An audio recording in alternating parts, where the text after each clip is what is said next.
Faded Art. Have y'all been to Faded Art Barbershop yet? How much did Alex pay you to say all this stuff? Nothing. It's a restaurant right over there. Beaners? What? Isn't that what it's called? No. No. Excuse me? What did you say? It's called Josephina's. Josephina's, yeah. Josefas. Josephinas. Yeah. We went there once. Yeah, it's pretty good. I'll enjoy this. No, I mean, it's no Rivas. You know what I mean? It's no Rivas. It's no Rivas. And Sarah was doing whiskey. It was Dickel bourbon, and so she was doing that. They were doing my mom was doing that. She's like, Dickel. Mom, come on, grow the fuck up. What are we doing here? Get right by. Okay, here we go. Okay, Tim. You know what? We should have had like a wrestling theme playing. Shut the fuck up. Oh.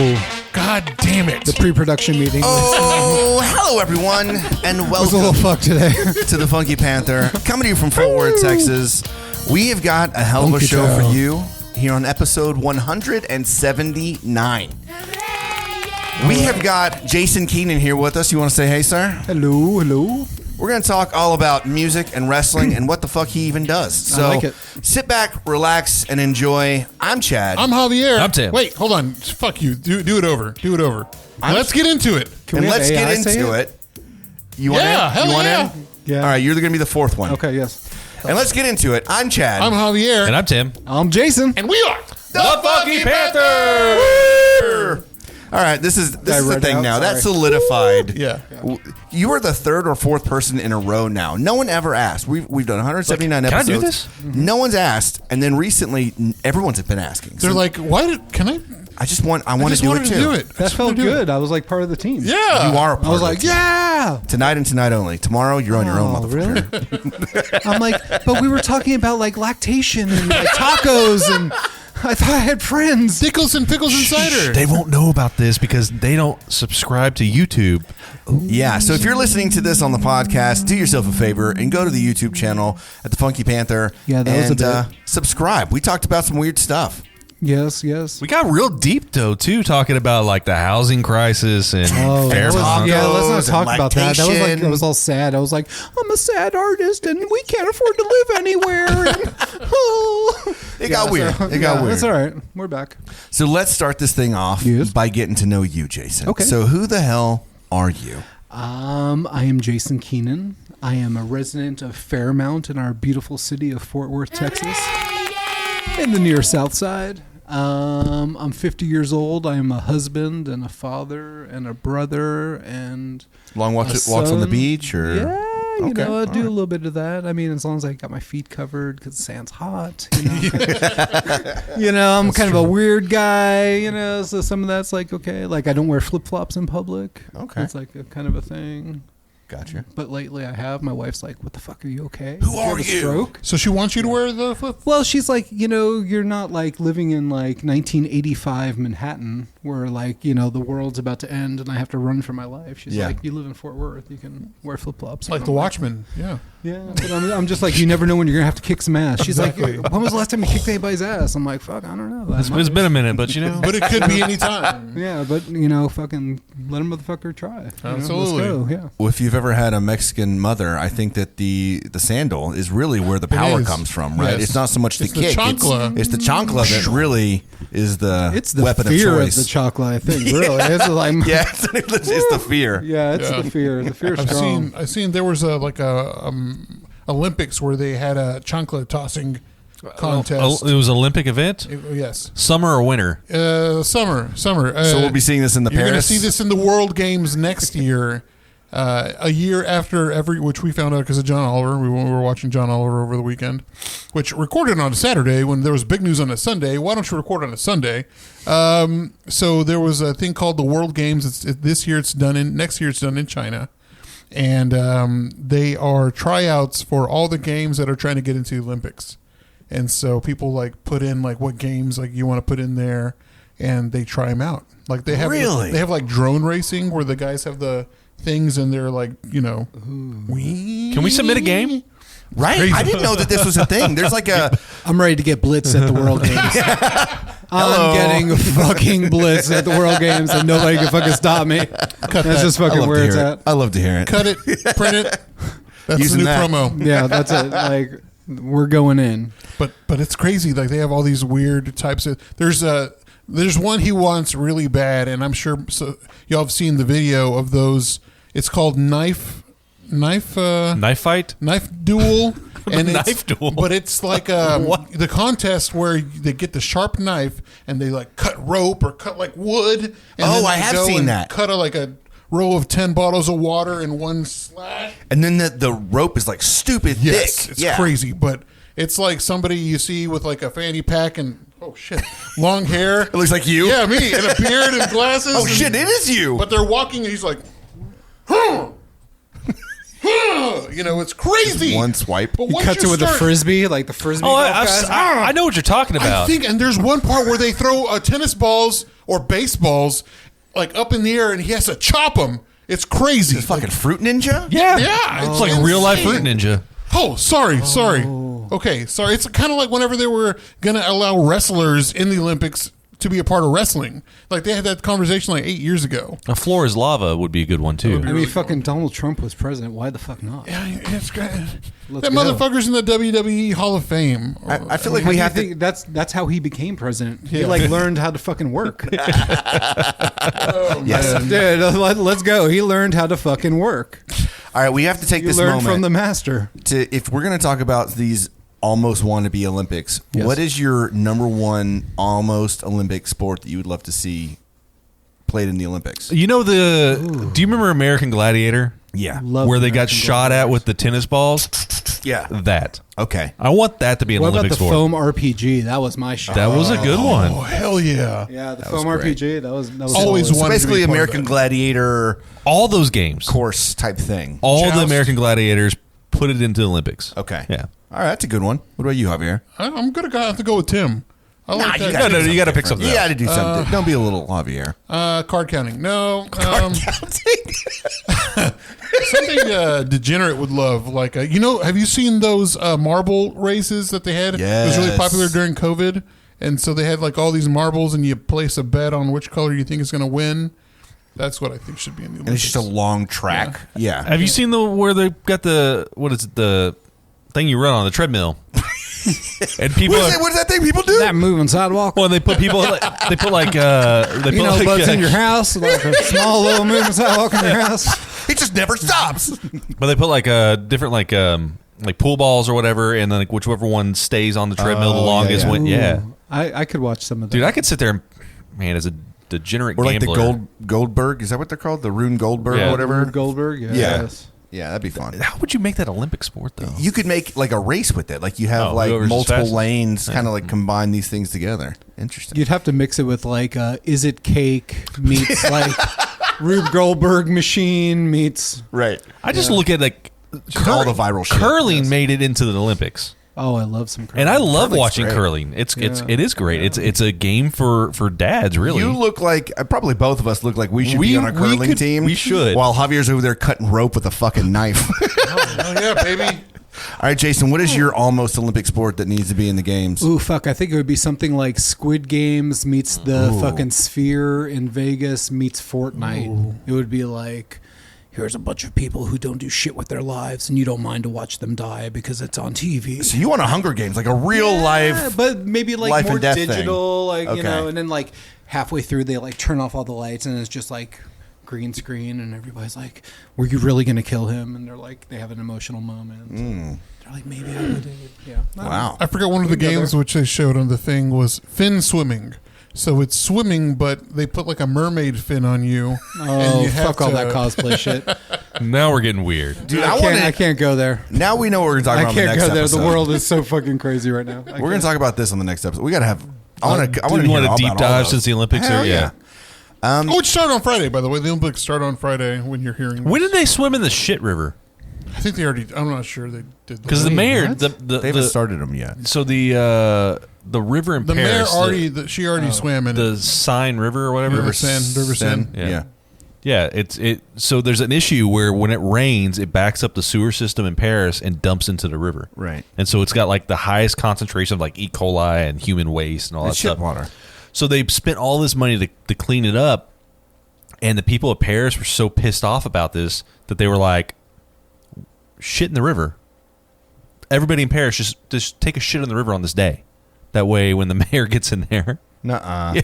That's ridiculous. yeah. But the mayor swam in it. I'm like, because they're going to do part of the triathlon in the river. Aren't they going to open it up too for the marathon? They're going to open it up for people to run the actual course. Yeah. That's cool. I mean, yeah, get with it. It's the poop river. It's like swimming in the Trinity. Well, I'm not gonna I've done that jog in the before, but river. I'm glad you're alive. me too.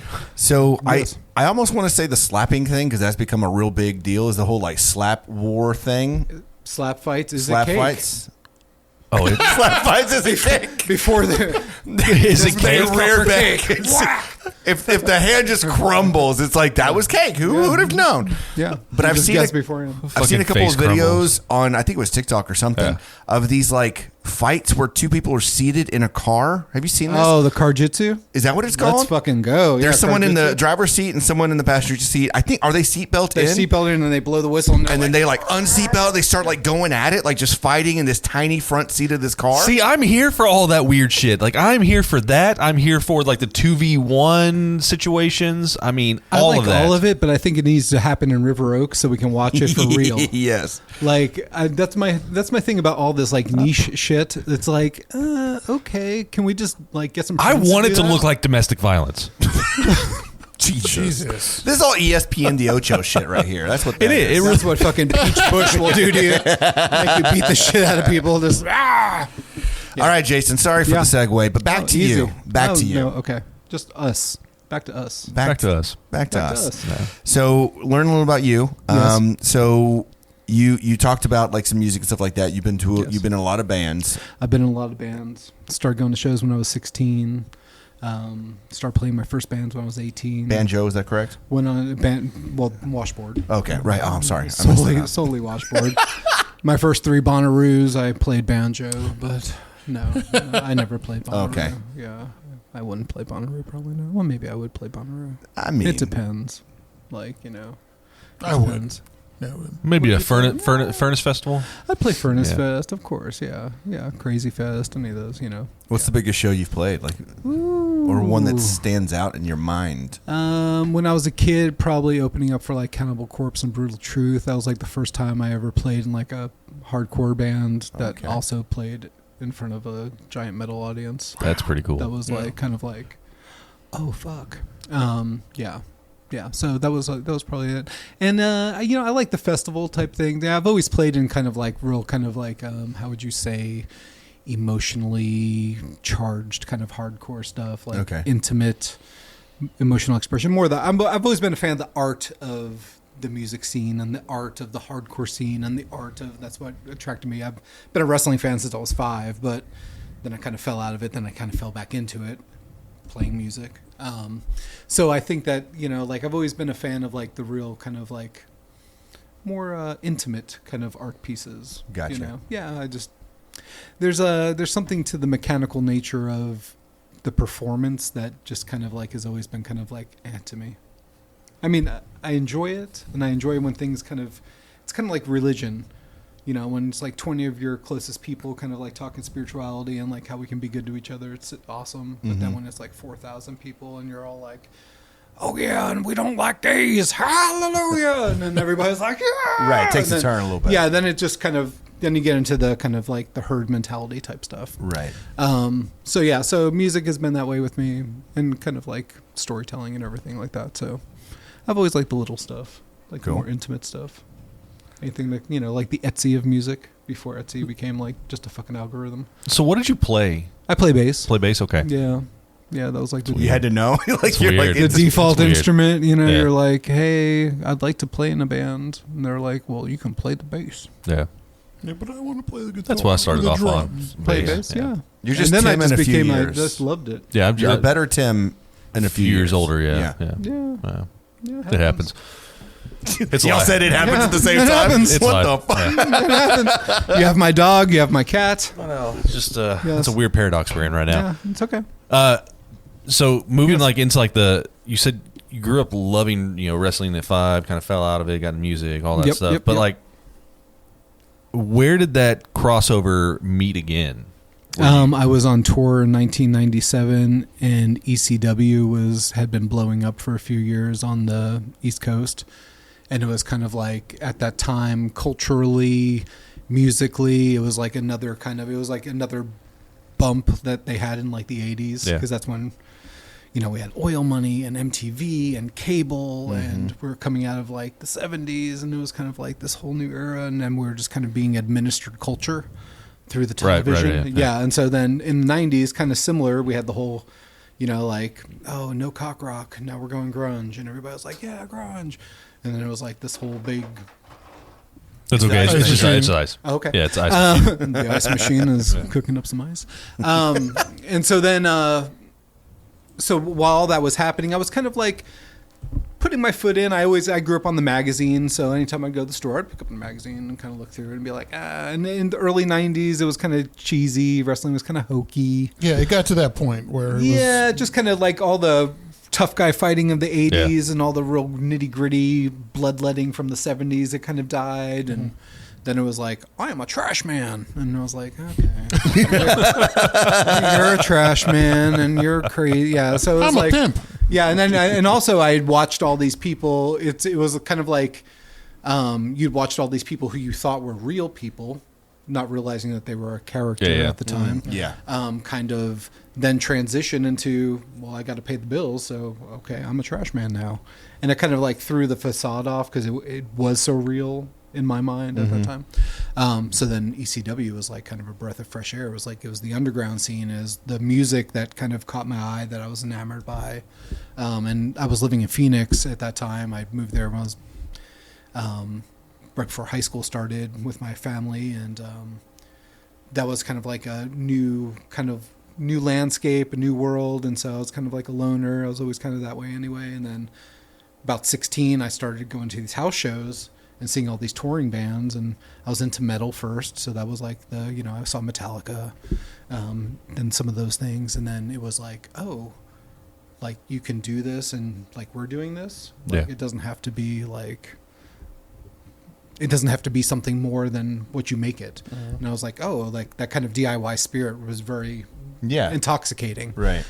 Because that's more of like, I think, how a majority of the world feels the world should be. Like a little bit more less refined, and a little bit more just do it yourself. Right. So that kind of like started the whole process of finding those things. So we were on tour. I saw a commercial for ECW when we were in Long Island, and I was like, holy shit, I need to go see this. And they're like, tomorrow night in Philadelphia. And I was like, we're going to Philadelphia tomorrow, or we're going to South Jersey or whatever. And so went and watched a show, was like, holy shit.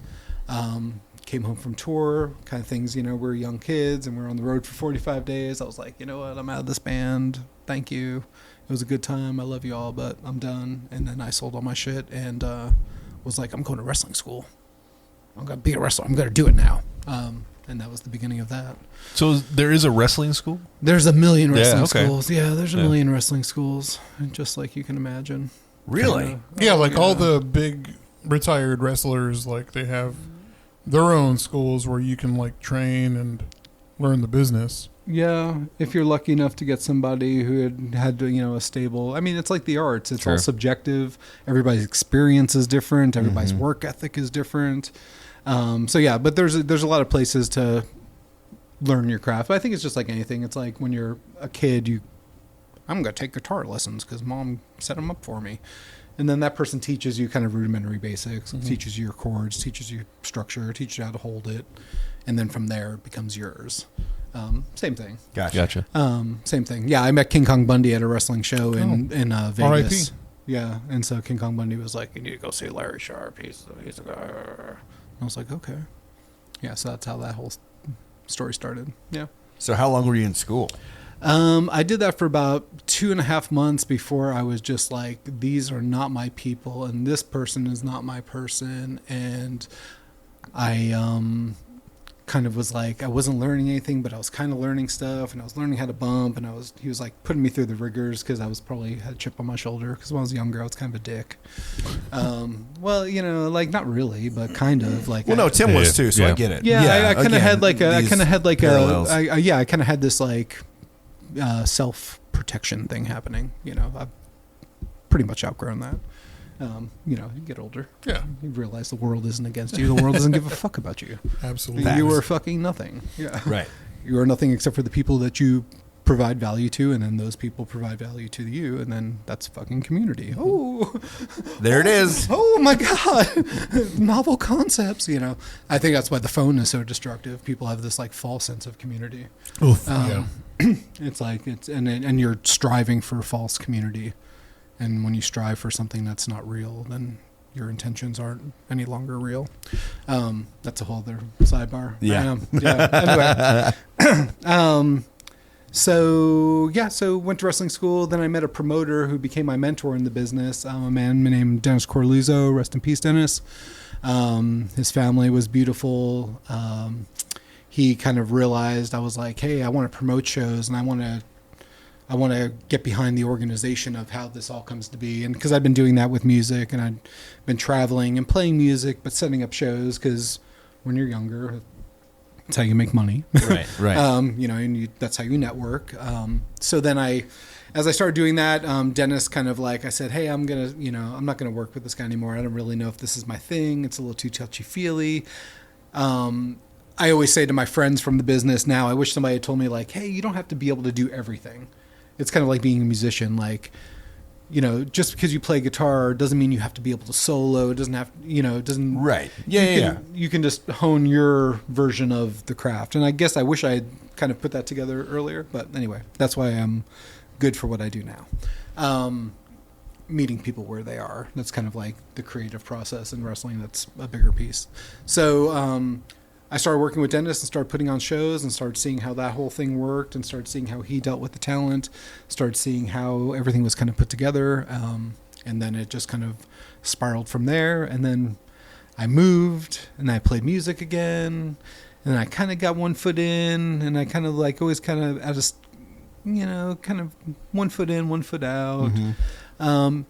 It's like feast or famine money, similar to music. So I really understood that road. And being an artist and being a creator, like my wife Jessica and I we're perfect match because we're so opposite, but we're so the same.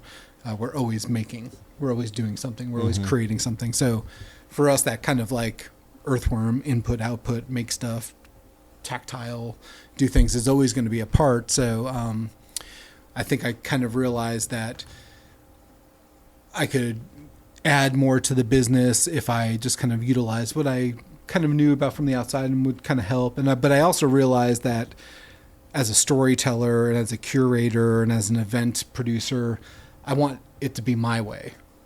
You can go and especially as you get to a certain age as an artist or a curator, like you can do things for other people, but if it's your dream and your version of a concept, you want to have a hold of it. Right. Yeah. I just didn't want to be holding a camera for somebody who I thought was less of a storyteller, less of a producer, telling me what to tell these people, and just see somebody else. I mean, for the output, it just wasn't really there. So we've had a lot of ability to, I've got to work with a lot of great talents and help tell their story and help refine how the world sees them through the lens, which is a huge part of it. I mean, it's all in the details for me, storytelling, all those things. So I kind of got my way back in with wrestling doing that. Then about 15 years ago, I started doing some shows for some friends when we moved back to Texas to kind of help out their theater, the Ridgely Theater.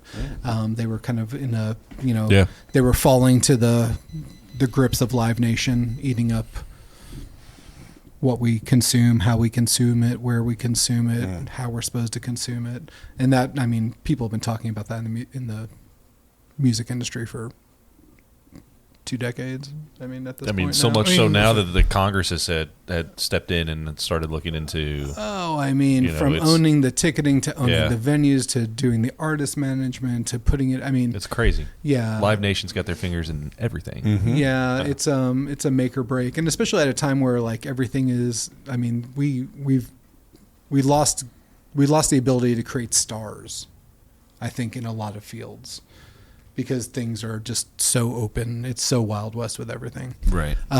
Which is good and bad, because I think like a lot of the manufactured talent, actors, I mean, we've always known Hollywood was kind of like a. You mean like industry plants and stuff like that? Well, I'm just saying, like, you know, like Drake, you know. I mean, fucking Drake. kind of just threw him in there to acting and the music. And well, I mean, is Drake smart because he realized it's about perception, or is Drake bad because he's just kind of mids? I don't know. Yes.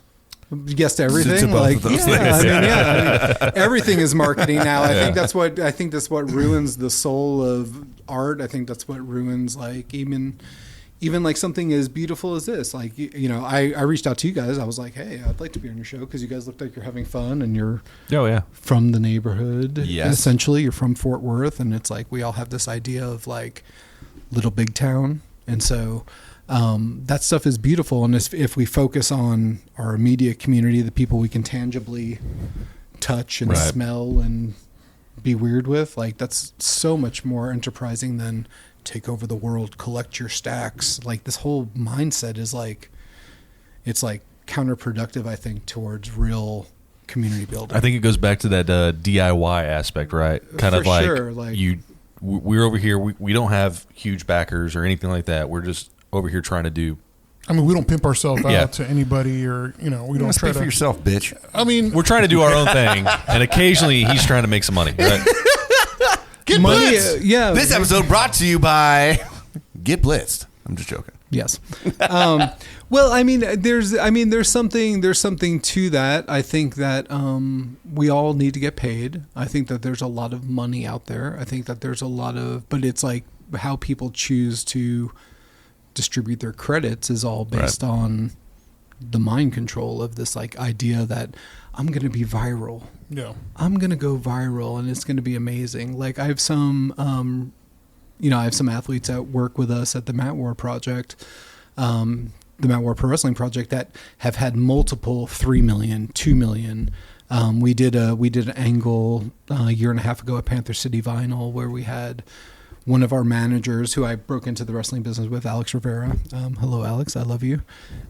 He and I met through the hardcore scene. He was playing in a hardcore band called Burnside in New Jersey, which was a big, huge Hatebreed opened up for them when they still had a cassette. Yeah. Wow. That kind of length of time ago. So when I moved out there to go to wrestling school, segue story, but it'll come back together, hopefully. I moved out there. I was trying to find work. I met this guy who had played in a band with him. He recognized my band shirt. It was kind of like underground at the time. So I was like, oh, you get the vibe? He's like, yeah, you should talk to my friend Alex. He loves wrestling. I'm like, okay. Went to his tattoo shop. Hey, how's it going? You like wrestling? He said, yeah. Do you want to come to my friend's house and watch Monday Night Raw? And I was like, I would like to. I have no friends. And I don't know anybody here. Yes, you know? please. I would like that. Yeah. Very much. 25 years later, we're still thick as thieves. He's moved out here with his family. He's a tattoo artist, has a shop in Waco. Oh, that's cool. But so Alex came up. So he's been in the wrestling business that whole time, on and off for the last 25 years. So he and I have had this close bond with another friend of ours we broke in with. Alex came and we did a spot at a record store where he has his character, Tiger Bruno, who plays music, which he does in real life, and he has a band and he has beautiful songs. And so it's like one part life imitating art, imitating wrestling, imitating, it's like all these things. We had a big fight in the middle of the thing. One guy gets busted open, that night the phone's like vibrating. It's like 1 million+ views. Everybody's like, oh my gosh. Yeah. But what does that mean? I know that there were 30 people on Magnolia Avenue that were very interested and very shocked and very excited, and people were watching, and there was a lot of communication. But online it was, holy shit, he just got hit with that can. Hold on. And I mean, what does it mean? I'm just curious. I mean, I see where, like, it brings some exposure, right? So maybe you introduce this to somebody that might not have normally come across it, right? Sure. But the same reason we all started watching wrestling in, the late 90s or whatever, is because it was on TV. If it wasn't on TV, I don't know if I would have ever gotten into it. And also the thing, too, with that, like, we would always talk about, like, man, did you watch Raw last night? Did you watch SmackDown? Like, did you watch Nitro? Like, it was always, like, you had to. There's no water cooler genuine conduit that's, like, for everybody anymore. Yeah. Which is... I get that. Cool. Yeah. You know, it's cool, but it also makes even the most simpler people, not to say that some people are just operating at a higher level of intensity mentally than some other people, not smarter, just some people like to talk, some people love ideas, some people, I think that kind of spreads us apart too, because there was something kind of calming to know that there might be something that everybody had access to kind of have now it's like, Huak Ta girl. Oh, you're fucking on that train? Yeah. Yeah. You got the t-shirt, and then within a week it's done. And then you're like, oh. It's like that short form content, right? Is that what that is? Yeah. Like, Well, it's just the instant gratification of watching something, and you're like, oh, fuck, I got to forward that. And like, you see that video? Like, it's kind of like. That's been, it's been detrimental towards like YouTubers and stuff like that, because you've got that short form media. You don't want to watch that long, maybe 30 minutes, maybe an hour or whatever. You want, tell me what it is, let me see it so I can move on. Yeah. And so we've kind of trained our brains to be in that mentality. I'm kind of caught between two. Okay, this is a good one. I'm kind of caught between two worlds on that, because I see a lot of motherfuckers who would lay their big ass on the couch for fucking 75 hours watching Netflix to the point where it's like, are you still watching? Yeah. Of course I am. And you're back on like, so this is like, I don't know, like a never ending Slurpee machine. Just like, Yeah. And then I get home and I'm like, okay, no more Slurpee. And now I'm going to watch something long form, but we've swapped the delivery devices. Yeah. So this is way more tangible and easy. It's a quicker drug, this one. Yeah. This was just like. This I one give being the my- phone I give for my those fix on the real quick. podcast. instant fix, especially, I mean, I don't know, like, but so for people that prefer podcasting or like listening, like I'm auditory, so I like to listen to people talk more so than I would like to watch. Like, I don't know if I'd watch myself on this, but I would listen to everybody talk. Right. I enjoy that because I can multitask. Yeah. It's like kind of friendly. I think that's like the beautiful thing of the podcast scene. And people who actually do talk and connect and stand out.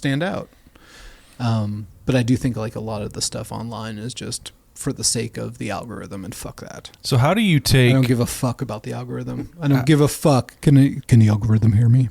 How do you take this? How do you take Matt War? Uh-huh. How do you take Matt War though, and get it to the masses?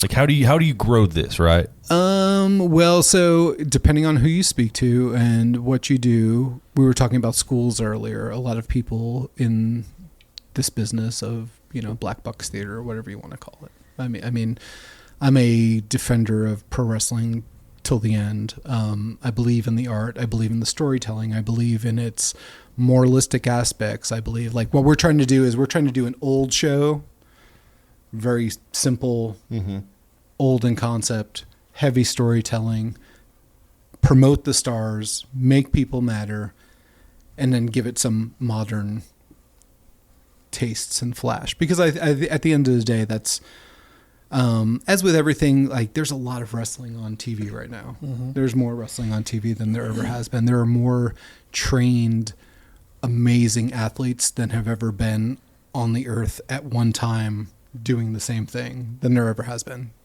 80s boom, the late 90s. There's more people now that are really good and can go. But with that, there's only so much platform and there's only so much story you can tell in that same fashion. Sure. So that's kind of like where we're at right now. Like AEW has a residency in Arlington right now. They're about to do a pay-per-view opposite my show on Friday, which we didn't know at the time when we're booking, because we book things out 6 months at a time just to keep everything moving. But they have so much top talent, and I have friends that work up there. There's a lot going on, but it's so much to take in. It's hard to feel connected to any of it. And I think that's where a lot of people sit. Like, I think there's like too much choice in the world. There's definitely a lot of choice in wrestling. That's why for me, I'm not looking, going back to what you were saying, Tim, like I'm not looking to take this over globally, but if I can tell a story that matters to Fort Worth, we're fucking the ninth 11th largest city in the United States that doesn't have a professional sports franchise, that is still, enamored by local flavor and slow living. If we're going to hold on to that, Maddie Parker, do you hear me? Are we doing that? So like I see you, you see me. So I think that, like, for me, it's more important that, like, our dream is that we have 15,000 people at the Air Hog Stadium that are from here, that are like, oh my God, these people are from here. This is our wrestling. And we can pepper in and we can create the world that caters to them. And is also true to us and it's true to the art, and not looking out as everybody is right now at, like, what's the next big thing globally? Because I mean, honestly, most people's idea of having an open mind and global are still very myopic. I mean, compared to how the world, like, your friend just came back from Egypt. Mm-hmm. Their day-to-day in Egypt was completely different than... No, for sure, yeah. Completely different. Yeah, so, and that's just a small little glimpse into another world that I think a lot of people, especially here in Western society, where we're like, we've been trained to consume. We're, we're trained to consume entertainment and media to take us away from our lives because, and it's like, wow. Like, it better be good. Yeah. But like you said, that there's so much wrestling out there. I think back in the day, we didn't really have too much access to that. I think, like, now you have your AAA Mexican, you have your New Japan, you have AEW, and you have WWE, and you got, what's the other one? TNA wrestling. You have Game Changer Wrestling. You have, and every city has their own home promotion, and some of them really knock it out of the park. I think for me, it's like, we know how to do a good wrestling show. We know how to tell the stories. I'm very, with us being cinematographers and dealing with that aspect of the business, the promos, the storytelling, the production of an angle. That's what sets us apart for what we do. And that's why we were just like, man, could we do a local show that mattered? I mean, what do you think? Outside of trying to just, get work for people that pay me to learn how to do it. Yeah. It's a different motivation. But. Do you think, like, the story and the promos that are cut are like 90% of what makes it successful, and the wrestling itself is just like, the wrestling is gonna be there if you get the talent. But do you think everything's mainly story based and, like, your promos? If you cut a good promo, then I think you're a lot more forgiving of someone who maybe isn't as athletically gifted if they're able to compel you to believe in what they do. Yeah. Because did you watch the Iron Claw? Yes. So, like, there's a part where he's, like, trying to cut a promo and he's, like, messing up, and some people just don't have that. Like, they're great wrestlers, but they just sometimes can't let it all out. Like, Emmitt Smith was a great running back, but you can't put him on TV because he's not really good at talking or announcing or calling plays. Yeah, that's kind of like the there's a spot for you, but there's very limited spots if you can't do everything. Mm-hmm. I think that's the bigger issue, and that's the part that how do I say it?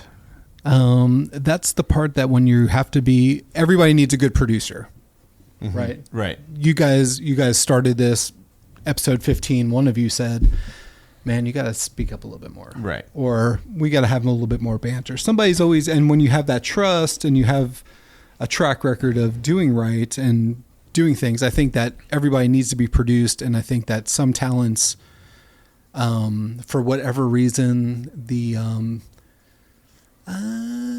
it's such a, wrestling is different than other things like acting in a sense, where you are believing part of it, and part of it is you, because that's what, it's hard. It's painful. It's hard. It's painful. It's an exchange. It's like, it's safety. You're trusting everybody. Yeah. So it's a different level, but I think if you're willing to be produced, some people can get over that. Yeah. I know some amazing pro wrestlers that can cut an amazing promo that have a stutter in real life. Right. So on the group chat real quick, Dante Smiley says it takes the artist to not oversaturate themselves to bring value to where they do work by getting all around. Oversaturation in an area is a reason many athletes don't get as big as they could. 100%. Dante Smiley is somebody who I'm super proud to promote. He's someone here locally who tons of mutual respect. And for me, I'm kind of this show and what we do here in Fort Worth, I'm kind of like the staunchly independent kind of outlier. Like, because it's a bigger process to be able to create a world and create talent and actually put them first. Since this is subjective, there's a lot of people who would like to make themselves the star of the show at other people's expense, but that's not what people are paying for. Yeah. People are paying to be entertained. They're paying for a story. They're paying for action. Dante travels the world doing this, and he chooses his shots. We've talked about this privately, and once again, now everything in the digital age is a paywall. Hi, I've been doing this for 3 years and I'm a professional. And if you'd like to get on my, weekend Skype call for $100, I'll teach you too the secrets on how. No. I hear it every day. I hear it every day on the radio when it's like sleeper picks tonight for tonight's NFL game. And you do it, and it's exactly what you're saying. Yeah, it's like part of the exploration in life and part of the exploration in your art or your business or the storytelling, whatever it is. That's where I can get real deep on wrestling. So let me get all like that. You have to choose wisely. There's a stage when you're first doing it that you're, it's like when you first turn 21 and you're single and you're going out, you're just. Where can I get it? Yeah, how can I show the world who I am? Like everybody's open. I just got waxed. I got it. Everybody needs to see me. Yeah, everybody needs to. Yeah, I want to taste it all. I want to try it all. I want to experience everything. And then at a certain point, when you start to get it, you then have to. Okay, well now I need to be working with other people who are working as hard as I am. Mm-hmm. That's when it changes for you. Now you're like, okay, well now I need to be working with people who take this as seriously as I do because it's dangerous. It's a money commitment. It's a time commitment. So we have a question also in the chat. Okay. What role does music play in wrestling, and is it important? 100%. Yeah, I feel like your walkout song, like whatever your theme song, that makes it. Sets the tone. That sets the tone for who you are, your persona. And it's funny because at our show, our formatting and the way that we've conceived the Matt War product is completely anti that. Really? Okay. And I'm a music person, as we were just talking about. Like, no, that part plays a part, but I'm also playing with mood. I'm playing with the temperature of the room. I'm playing with the complete package. It's a holistic experience because I think that's what's missing from a lot of, we were talking about the Live Nation of everything. Sure. Very few rooms anymore have a soul. You were saying, the Halton Theater. We went there and it was a great time. It's older and it's brought back the vibes. Yeah, it's got that DIY feel still, but a little bit more refined, but not. Yeah. So there's so some of the ambiance that we're missing. It's kind of like, for a kid today, they don't know what it's like to go to a concert without going through wands and going through a detector and wearing a clear bag over their shoulder. They didn't ever. I mean, I can remember being a kid and going to the first Lollapalooza, and it was just like. You're just there. You were just there. You know what I mean? You were just there, and the trash cans are on fire by about 9:30 at night, and people are dancing around it, and this person's got Anyway, it was just a different kind of experience. So I believe the experience is a big part of it. I believe that the music does play a part, but what we're trying to do is there's a lot of Pavlovian response with the repetition of wrestling being a constant. Like if you watch Monday Night Raw when you were in 1998 and you were like, fuck, I'm shaving my head, I'm stone cold this weekend. I'm walking like the... Yeah, I'm fucking, nobody could tell me shit at fucking KFC, motherfucker, you're not my boss, like you did all that. Well, if you just flicked on the TV 15 years later, that show and the presentation and every arena looks the same. Yeah. The staging is the same. Yeah. The lights are the same. The colors are the same. So let's talk about that then. So how often do y'all have a Matt War fight? We're doing fights every 60 days. I feel like that's what the market, with all the other promotions coming, and everybody loves them some Texas right now. Yeah. Everybody so that's what, with AEW and their residency, WWE, if there wasn't a market for wrestling, they wouldn't come here 3 times a year, 4 times a year. They wouldn't do WrestleMania 5 years apart or 4 years apart at Jerry World. So, we do it every 60 days. I feel like that's a good, it's almost like too long, but it's almost too short. Yeah. And Well, how many wrestlers fast, do you have like regularly? There's probably, between all the talent contracted, I have between 20 and 25 that I work with pretty solidly. But I'm very, I don't want to say I'm discriminating, but I definitely feel like our show is a place for the people who are the top of their game in the state of Texas. And for whatever reason, sure, if you're playing in the XFL, you might want to also play in the NFL. But I kind of look at wrestling more like hockey, where the B League is less regulated, the American Hockey League, but all those players are the first that they call in the middle of the playoffs when you need somebody. Okay, well, I'm going to bring this person up, and they're going to play in the big league, and we're going to see how they work. So I kind of am pretty selective. Like you can have, you don't have to be a super vet, and you don't have to be have all the pieces, but you have to have something that makes you special, Right. for me to want to work with you. That's kind of how I view it. Gotcha. Yeah, that's why our shows are fairly well attended. That's why our shows are. We have a great audience from 18 years old to 75 years old. Like I've attracted some fans that saw Buddy Rogers in 1959 come to Fort Worth, and he was there for his bar mitzvah, and he's like. And Buddy Rogers was the world's champion at that time. And that's a beautiful time for wrestling. And so he's seen every single amazing iteration of the art come through here in the last 65 years. Yeah. And he comes to my show and is like, you're the only show that seems like wrestling. Like to me, that's like, oh my gosh. You think everything now is just overly produced? It's like just.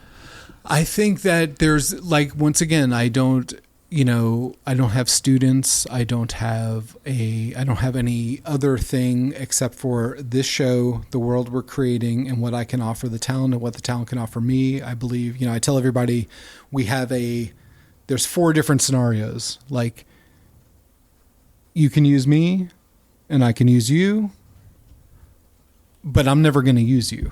I'm never going to use you more than what you use me for. So we can use each other, and it can be a symbiotic relationship, and that's fine. But you won't take advantage of me because I'm never going to take advantage of you. Gotcha. So those 2 things are off the table. A, I've been doing it too long. B, I know too much. B, our crew and the people I have surrounded us with this project are too valuable to the ecosystem. And that's, honestly, that's why I'm never a person who wants to be on camera. I'm a big personality, and if you talk to me, you'd probably be like, Jason, shut the fuck up. Please stop fucking talking like I'm talking right now. I'll just go. However, being in a place, and especially having the humility of like, my job is to promote people. Mm-hmm. So how would I want to take away from the people I'm promoting? Right. Like, and I think that's where this whole thing is kind of like, it's subjective, and, I think it's too hard to work on the show.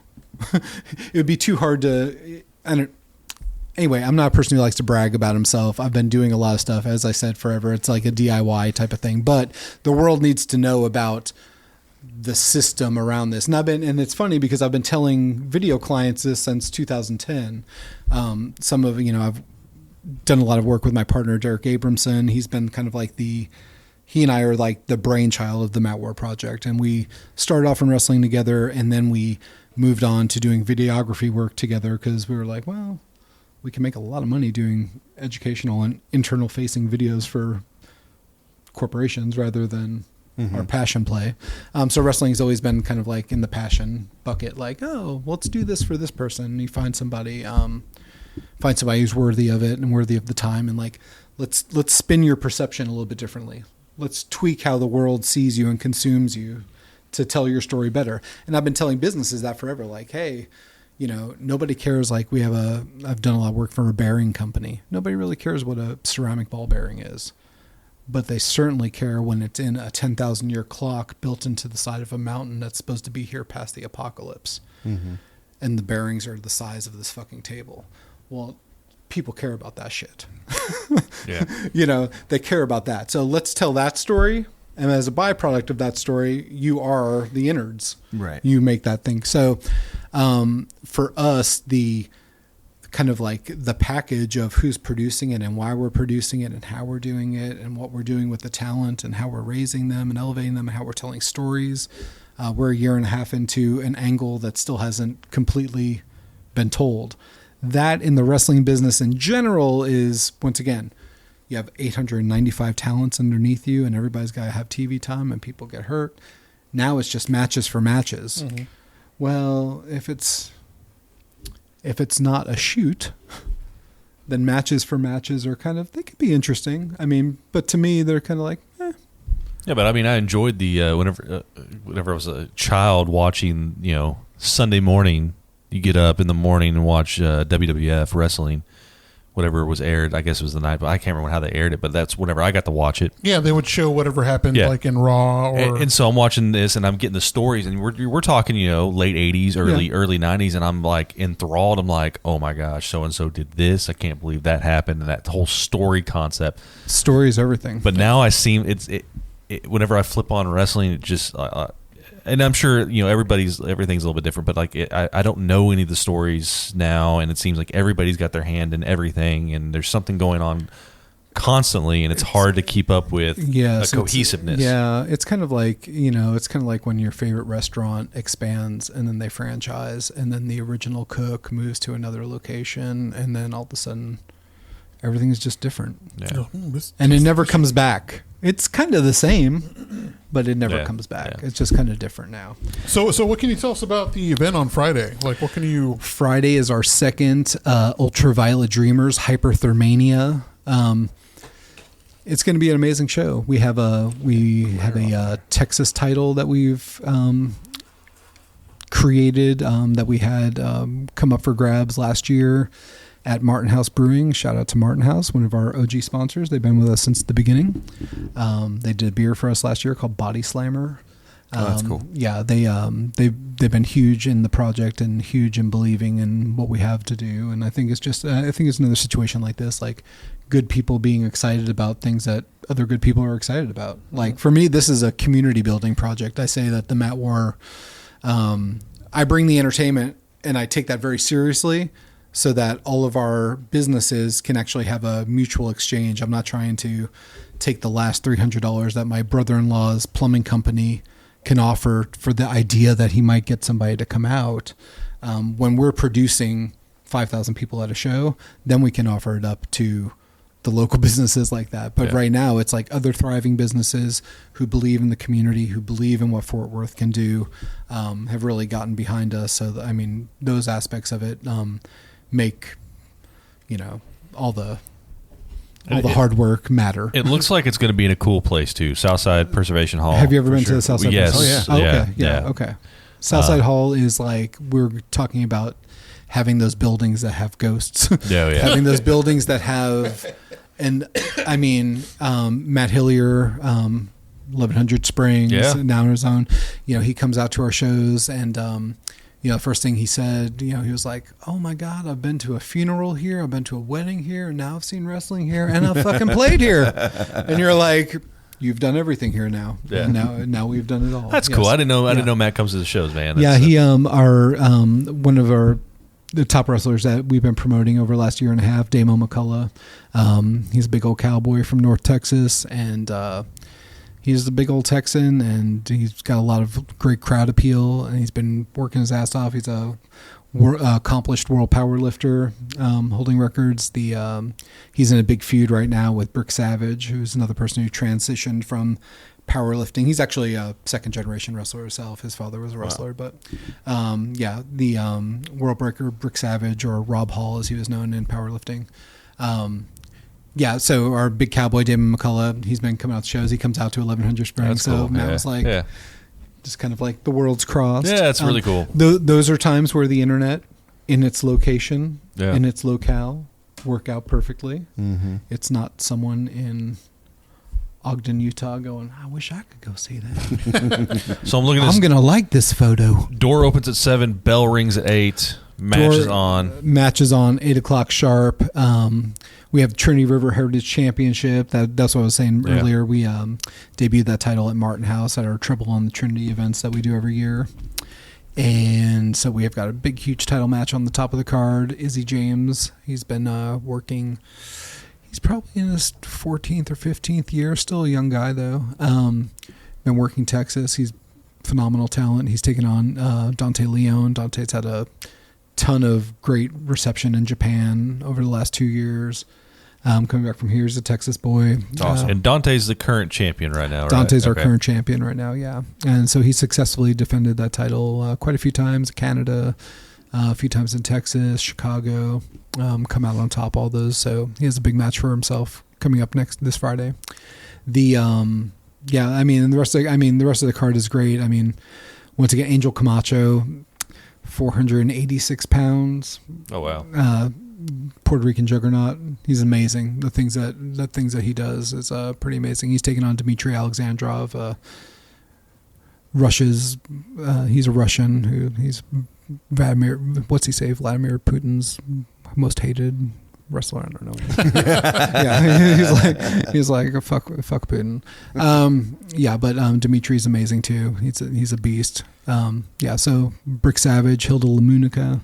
There's a lot. If you're on our Instagram and our YouTube are probably our two strongest suits on there, but you can see we have a lot of different pieces of the story that we've been documenting, and the way that we go about it is kind of multi-layered. It's just different. It might not look kind of like traditional wrestling from the first glance, but upon entry, and for me, it's about the live experience. Right.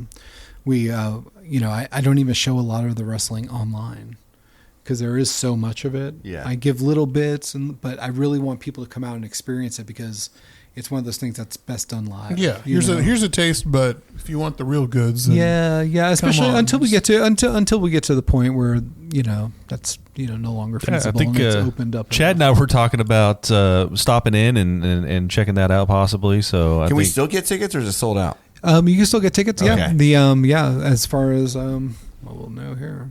Yeah, that's good to know. Yeah. The hall is awesome. It's even at capacity, we're still only looking at 300 people in there. Yeah. So the room is it's perfect. It's perfect setting. The shows there are awesome.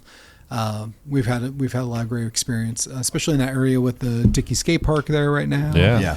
There's a lot of things, and the hall needs a lot of love. It needs people to use it. Yeah. Now that it's functioning again and it's open for rental, the people there have been amazing. I totally enjoy helping them with their pursuits of showing an environment that people should be renting and utilizing, and it's a community space, and it's important. It's important for the city. And if we don't use them, they die. Well, it has multiple like small venues within it. That you got the smaller place where you saw Joe Patnev. Yeah.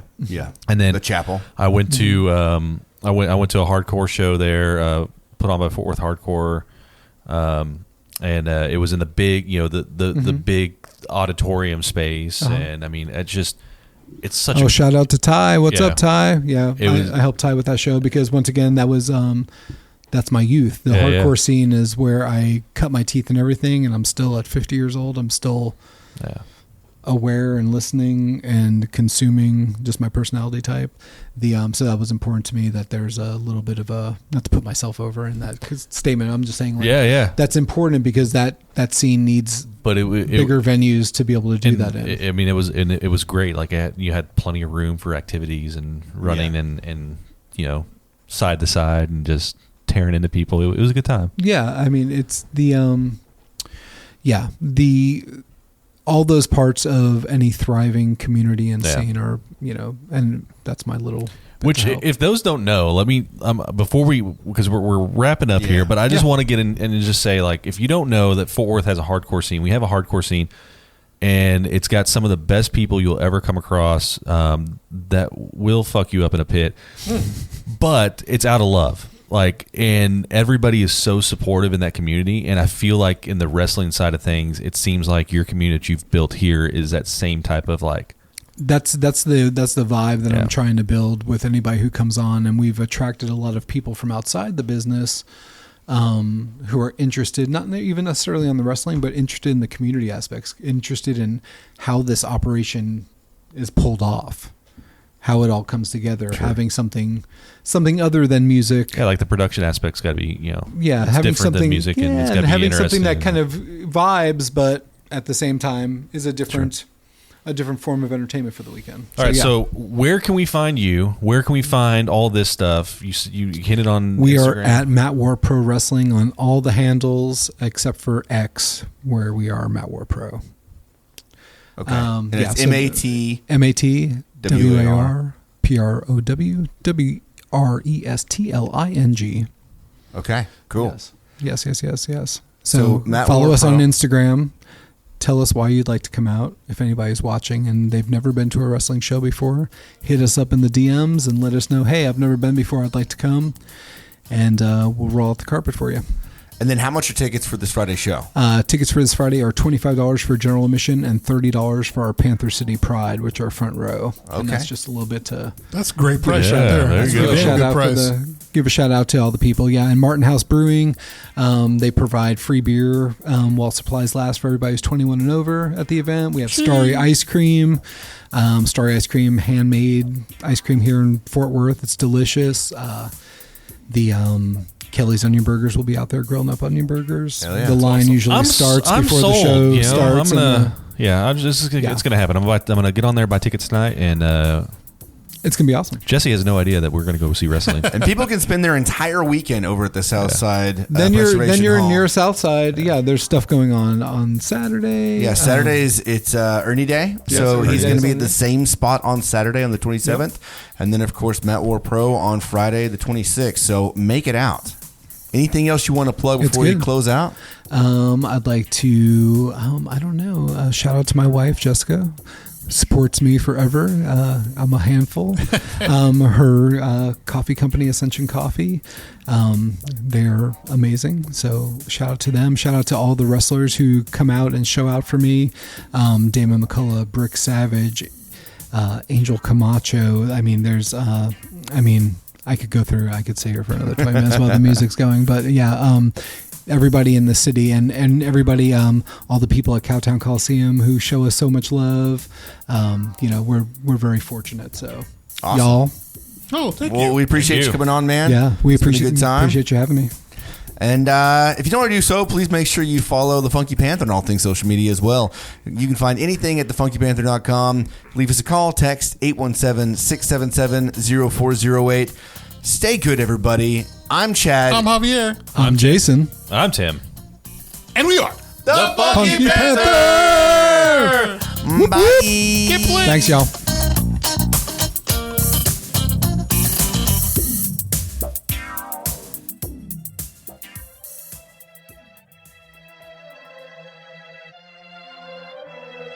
Shaking like I got some Parkinson's, like a Marty McFly. Jumping out of space and time like water moccasins. That's a tear in the fabric, call me Jimmy. New track is blasting off as a habit. Fuck the basement, get in my attic. Spazzing like a machine gun, but mine is securely. Don't do me petty, this shit is heavy. Got bars at the ready. Get the check and chase the Grammy. Rappers falling like a Mandy. Chick, I cheese, I curd him Sandy. I've been bouncing like a Betty. Like medicine. Ginger the appearance like a Tennyson. Getting on your head like a Tennyson. Going back and forth on some tennis shit. Feeling like I'm Kanye. Out to graduate shit. Someone bring me my enemy. Fuck these demons, I'm young till I beaming. Feeling like a magic, cause all of y'all still be sleeping. Still get the press on my line like a seamstress. Still be rapping on that dime, not no heathen. I'm making sense, but I be making sense. Call that royalty checks like I'm a king in chess. You're a pawn at best, that makes it less than